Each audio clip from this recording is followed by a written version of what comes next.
नमस्कार। आज हम बात करने वाले हैं यूपीपीसीएस मेंस 2025 के लिए एक बहुत ही खास स्ट्रैटेजी के बारे में जिसका नाम है प्रहार बैच।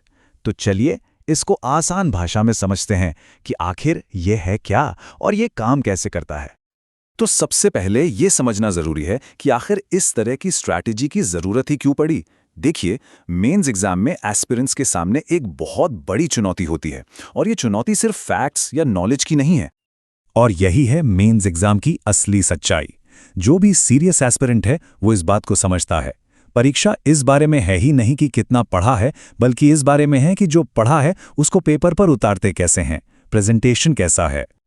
और बिल्कुल यही बात हमें समझनी है। सिर्फ पढ़ते जाना, बस किताबें इकट्ठी कर लेना, इससे काम नहीं बनने वाला। असली गेम, असली चुनौती तो कुछ और ही है। तो इसका मतलब क्या हुआ? मतलब साफ है, यूपीपीसीएस मेंस फंडामेंटली एक आंसर राइटिंग बेस्ड एग्जाम है। यहां सिलेक्शन उसी का होता है जिसे लिखने का हुनर आता है, जो अपने कंटेंट को, अपने पॉइंट्स को आसान और इफेक्टिव तरीके से प्रेजेंट कर सके। क्योंकि एग्जाम का पैटर्न ही यही है। वो रट्टा मारने की कैपेसिटी नहीं, बल्कि समझ और प्रेजेंटेशन स्किल्स को टेस्ट करता है। तो अब जब हमने प्रॉब्लम समझ ली है, यानी आंसर राइटिंग की चुनौती, तो इसके सॉल्यूशन की भी बात करते हैं। और यहीं पर एंट्री होती है प्रहार बैच की। आइए देखते हैं ये क्या है। इस बैच का अप्रोच बिल्कुल नया बताया गया है। ये वादा करता है कि मेंस की तैयारी को एक अलग नजर से देखा जाएगा। एक ऐसा नजरिया जो सीधे सीधे आंसर राइटिंग की जो प्रॉब्लम है ना, उसी पर प्रहार करेगा।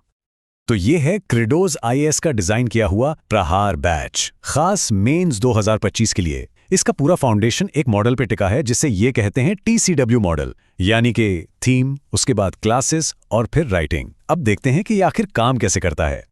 इस प्रोग्राम का जो कोर प्रॉमिस है ना, वो इस एक लाइन में सब कुछ कह देता है। बात सिर्फ पढ़ाने की नहीं है, बल्कि सिस्टमैटिक तरीके से आंसर राइटिंग सिखाने की है। यानी नॉलेज को मार्क्स में कैसे बदलना है, उसकी कला सिखाना।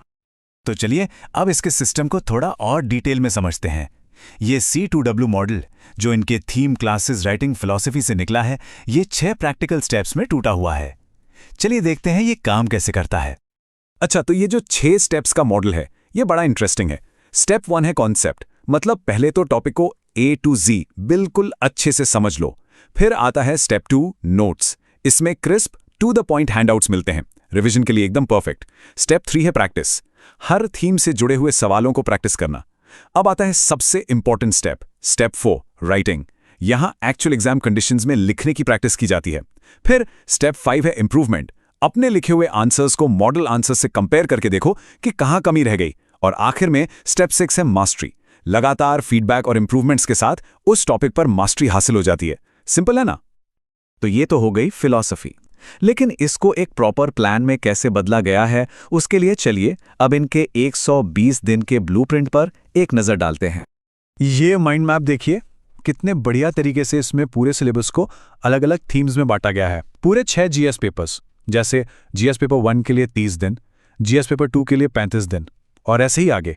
बेसिकली एक बर्ड्स आई व्यू मिल जाता है कि पूरा सिलेबस कैसे कवर होगा। इसको और बेहतर समझने के लिए एक एग्जाम्पल लेते हैं जीएस पेपर 1 का।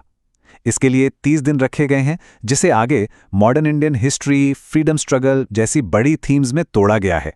और यहाँ इस इन्फोग्राफिक में देखिए, मॉडर्न हिस्ट्री को भी और छोटे छोटे हिस्सों में बांट दिया है, जैसे कि colonial expansion, socio religious reforms, ताकि कुछ भी ना छूटे। और बिल्कुल यही सिस्टमैटिक अप्रोच जीएस पेपर 2 के लिए भी यूज किया गया है। इसको कवर करने के लिए 35 डेज हैं और हर दिन का प्लान तय है। इंडियन कॉन्स्टिट्यूशन से लेकर इंटरनेशनल रिलेशंस तक सब कुछ डे बाय डे प्लान किया गया है।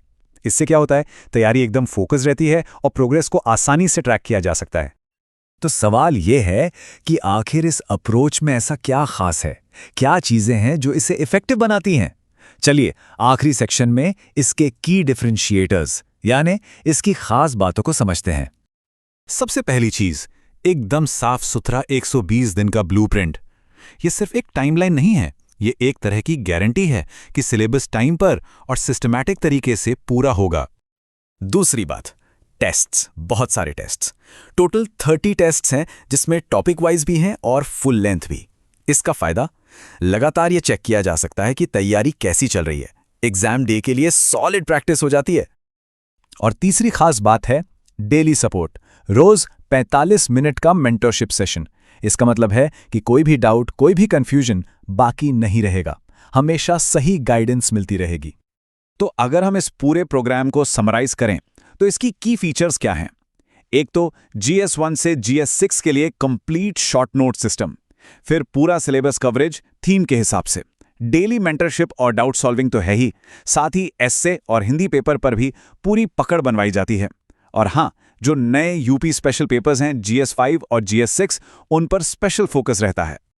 तो देखिए, घूम फिर कर बात वहीं आ जाती है जहां से हमने शुरू की थी। असली मकसद सिर्फ नॉलेज कलेक्ट करना नहीं है। असली मकसद है एक ऐसी स्ट्रैटेजी बनाना जिससे एग्जाम में स्कोर आए। और इसी सवाल के साथ हम इस चर्चा को यहीं खत्म करते हैं। ये सोचने वाली बात है कि एक एस्पिरेंट की तैयारी का फोकस क्या होना चाहिए? सिर्फ ज्ञान इकट्ठा करना या स्कोर करना?